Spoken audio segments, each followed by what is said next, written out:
I've come more and more to the realization that thoughts are the root of your reality. So when you want to effect change, you should really focus it on a thought level. And this thought level is always present in the present moment. When you're alone, nobody's watching, the thought level is always there. Do you start scrolling your whatever feed? Do you start fantasizing about something that is not what you want to achieve? You're always the curator of your mind. In a sense, you are standing guard at the gate of your mind. You are the gardener that's taking care of your garden, of your mind, essentially. And I knew this idea before, but recently it became so much more clear to me. Maybe because I saw the results of my patterns in reality. I saw some negative thought patterns, how they affected my reality for the first time. And it woke me up to the reality that you should and you need to curate your thoughts, because you have kind of two sides of the coin. On the one hand, you have a dark reality, a future that will come to be if you entertain all these negative thought patterns and do nothing about them. They will be your karma. They will realize in reality sooner or later. So that's the dark, the stick you want to avoid. And then you have the light side that you want to bring into reality, which will come into reality by manifesting, or not by manifesting, by curating positive thought patterns, inserting the thought patterns you know are good and replacing the bad ones. So you have this dark and the light, and this serves as an understanding. It needs to be a deep felt feeling that this is real. It's gonna happen like this if you don't change. And if you don't change, it doesn't mean you change your actions. Actions are important, but your thoughts are more important. It's easy to change your actions, but to change your thoughts requires a commitment, a daily commitment. It's not something you do once and then you are done with it. No, it's more of like tending to a garden. The gardener needs to be there and take care of the roses and whatnot. Because if he's not taking care of the garden, the weeds naturally grow back. And this seems to be a feature of the human mind and human system, that if you don't direct your energy, if you don't have a purpose and you don't try to have these virtuous patterns, negative ones creep in. It's sort of effortless.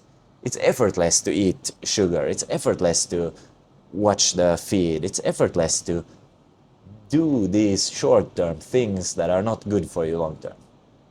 And it's kind of sad that this is the case.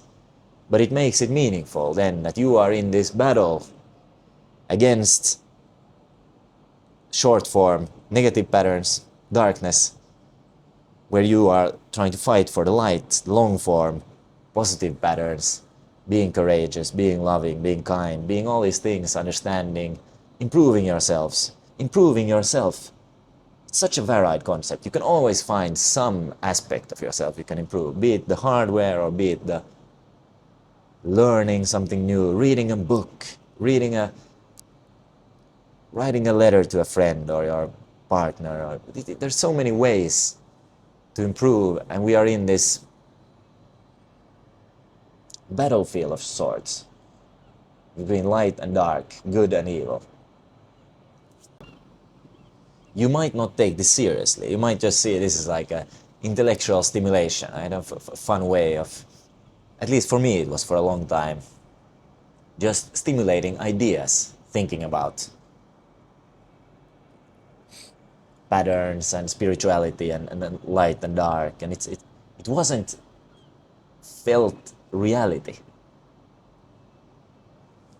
But somehow you need to shift from being curious about this to actually seeing that this line between light and dark is not out there in society. It goes through your heart, and it is ever present in your mind. And you need to be at the seat of your soul the master of your garden. You need to watch this gate of your mind and try your best.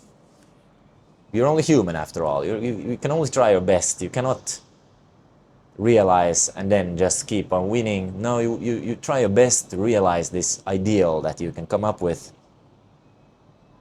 And then you're gonna make some mistakes, you're gonna fall back, you're gonna come back again. This is the way.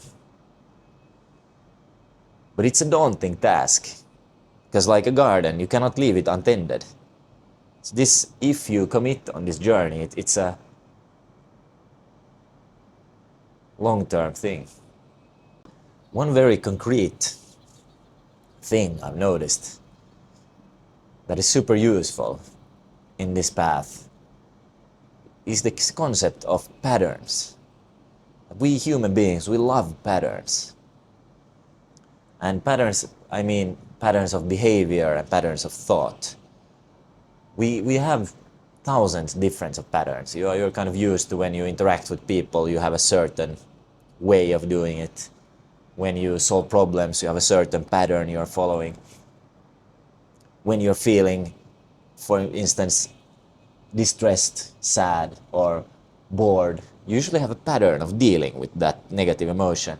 Some people eat, some people distract themselves with the phone, some people maybe use heroin. There's many different ways. These are just patterns of behavior that are learned. And I think this is the way out. You need to see clearly.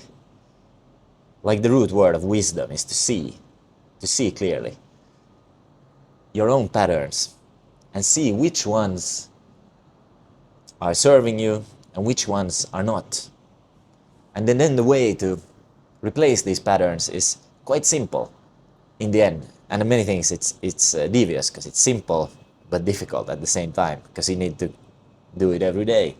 Every time the pattern rears its head, you need to replace it with the positive one.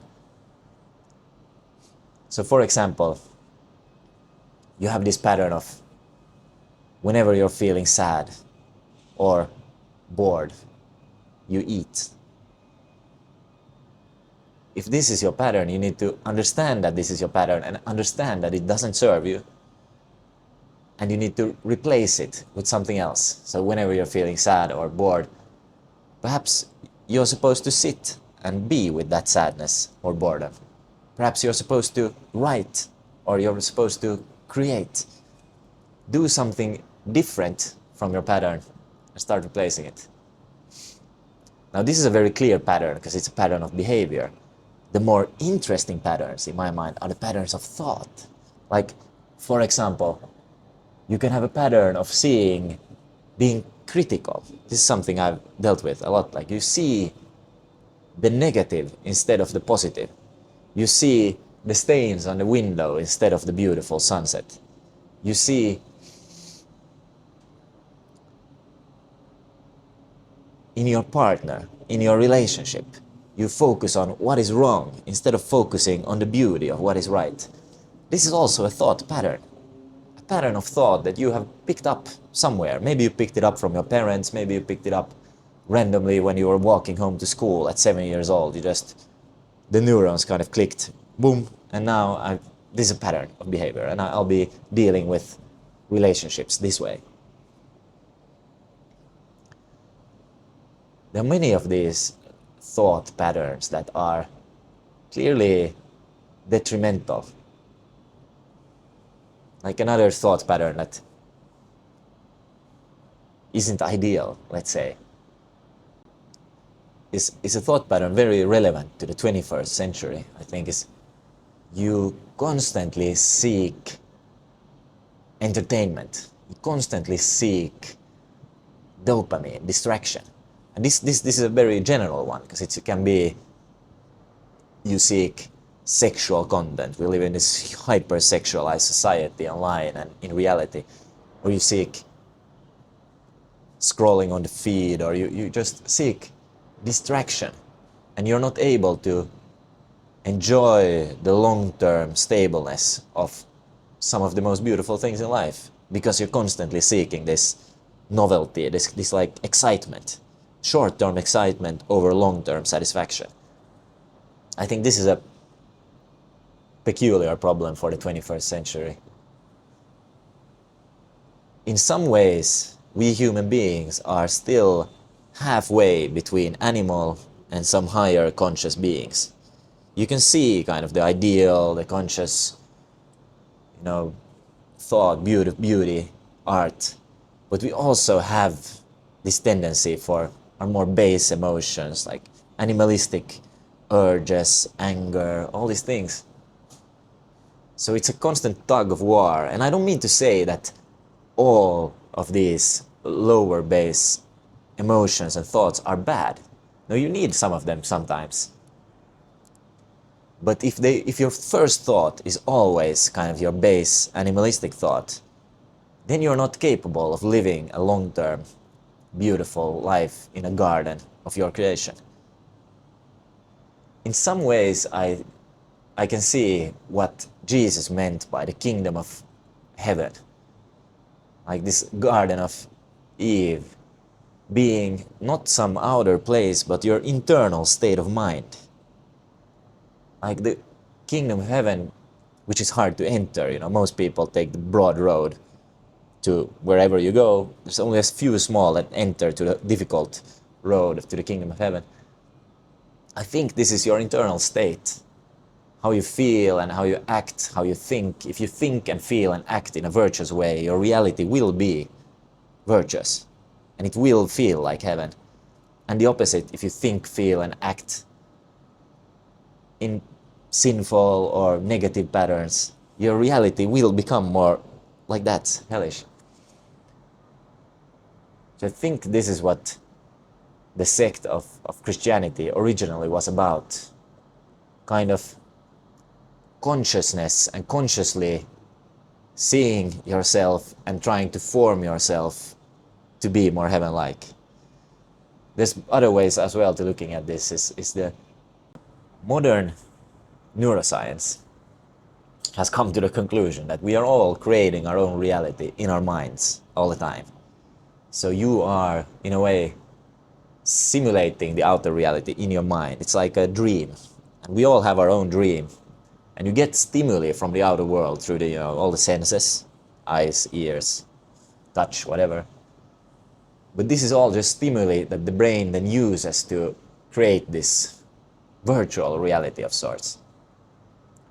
So since your whole reality is internal, you can affect it. That which you focus on will be your reality. You can have objectively a beautiful life, but if you focus on the negative, your reality will be more negative. And the same way, like, you are the blacksmith of your own happiness. Happiness is a difficult word, but it's true that you shape your garden again of your mind. And how you react to what the outer world does will be the judge of your subjective reality. And as a caveat, I think the best way to think of it is that there is an outer world, objective world, and there is a purely subjective world, and you need to do your best to make those both virtuous. If you only focus on creating a beautiful outer world and you are suffering inside, that's not a good thing. And if you only focus on your inner world, but you're kind of living on the street, that's probably not a good thing either. So the way you react to what the outer world is your subjective reality. For instance, you have this ideal garden you want to create. How do you react when you don't live up to your own expectations? Are you constantly, hitting yourself like, damn, I failed again, I failed again, I failed again? That's not a good mental model to have, because you want it to be a good state while you're trying your best. So a better model would be something like amor fati, the love of destiny. Like, whatever happens, I love it. I try my best to achieve the results I want to see, but I will love whatever happens. Or another way is, whatever happens, I will try to see the beauty of it. Like whenever something negative, triggering is going on, I try to take the beautiful lens. And this is also a pattern, a software, if you like, you could install in your mind. Like, what is your default reaction to setbacks? Your default reaction to something negative? And this reprogramming of your mind and thought patterns, I think, should be, you should put some thought into it. Because it's clearly possible. For example, I was trying to, as a side note, I was trying to lucid dream. So every time I would open a door, I would think, am I dreaming?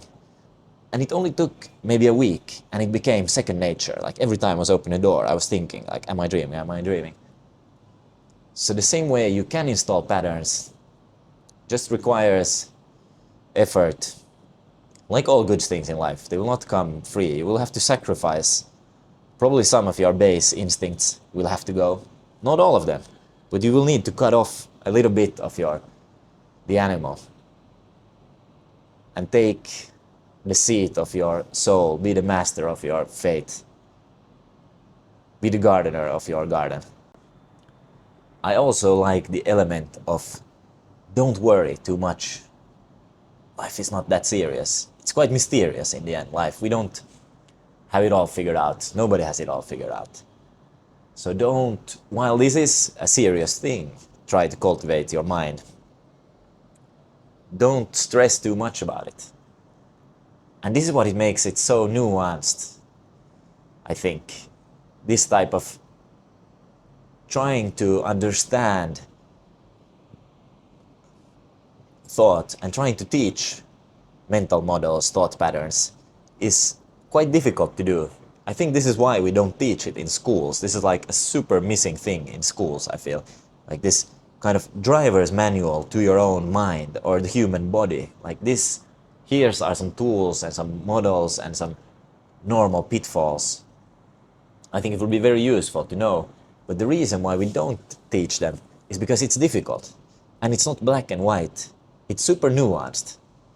It's super easy to get the wrong impression. You could say that, okay, we have negative and positive patterns and you should focus on the positive patterns. Someone could take this and run with it and just push away everything negative, forcing it away, and really just, doing this type of toxic positivity type reality. That's not the right way to do it. It's more nuanced than that. So I guess I would say that you be the judge of what works. You need to be wise of your own reality. You need to see clearly your own reality and taste clearly your reality. But because of this nuance, there are some risks that you can misunderstand it. Another common misunderstanding is this like spiritual bypassing, where you always live in this spiritual plane, kind of in the state of consciousness and awareness, so you don't deal with your real life problems at all. That's also obviously not the right way. So there are some risks with this nuance of misunderstanding. And these risks are more than, if you teach math and somebody misunderstands maths, okay, they won't be good at math. But if you teach this type of life patterns and life improvement and they misunderstand and apply a pattern for their life, that has much broader repercussions over a long enough time scale. So I think this is why people have avoided it, but this is precisely also why we should do it more, because it's powerful. The immense potential of teaching someone the right idea, the right attitude, the right pattern, the right understanding has immense effects on a human life and on reality.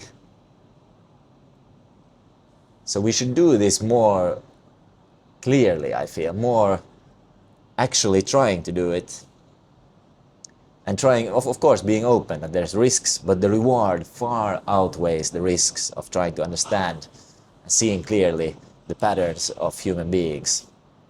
And fundamentally, I think this is the most meaningful thing you can do in life, one of the most meaningful things, to improve as a person, improve as a son, as a daughter, as a mother, as a father, as a community member. Improve your health, improve your thoughts, improve your all these things.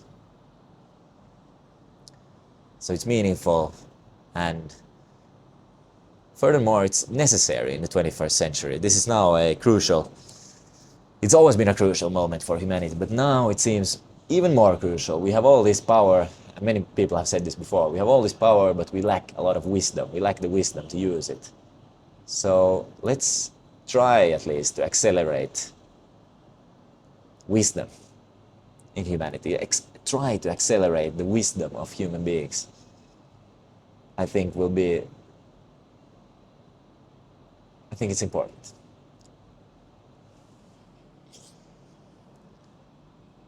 Now, how you would set up and teach this kind of nuance, life patterns, improving self-development it's unclear. Like, it's super easy to do the first steps of the physical hardware, sleeping, eating, all that. But the next steps of thought level improvement, change of attitude, change of patterns, that hasn't been explored so much in the 21st century. At least in our education system, it's essentially missing totally. It's the missing part of the curriculum. And in some ways the most important part. It's funny to me that we leave this to kind of randomness currently. Like, you get most of your patterns at home. So if you had good parents, congrats, you have good, probably you have good patterns. But also it's a certain randomness where you, as you grow up, you encounter problems and you just figure out different ways of dealing with them. Some people become hardworking because they see that that worked for them. Some people trust their talent because they see that worked for them. And these are totally different strategies that will lead to totally different lives, and we kind of just randomly pick one up. So I think we should be more aware and more thoughtful of the patterns we install, the softwares we install in the operating system of human minds. One final part that is super relevant to the 21st century when it comes to gardening your mind on a thought level is also gardening your information flow. Because we are constantly on our screens, we're constantly being fed information. So you should be conscious about what type of information are being fed. Usually on social media, the feed is kind of figuring out what you enjoy, so it gives you more of that, which by default makes it so that you are in filter bubbles of sort. You're not getting a varied information diet. So you become a bit, you see only part of the picture. So I would suggest to also, the same way you are aware of your thoughts, you should be aware of your information flow to your mind. What type of people are you interacting with and what type of information are you consuming? I feel like the best kind of combination is reading old books and super new content, like newspapers basically, newspapers and books. Then you get a pretty interesting mix. The feed is difficult in general. Of course, there's some exciting stuff on the internet, but be conscious, be aware. Thanks for listening, and if you did listen to this, let me know, because I'm curious to see that are people actually listening to these thoughts, and if something touched you, let me know. And that's what I try to do when I see something online that I resonate with. I try to contact the person, like, what's up? I enjoyed it, whatever you created. It's a signal, and it's also a way to connect with human beings. Namaste.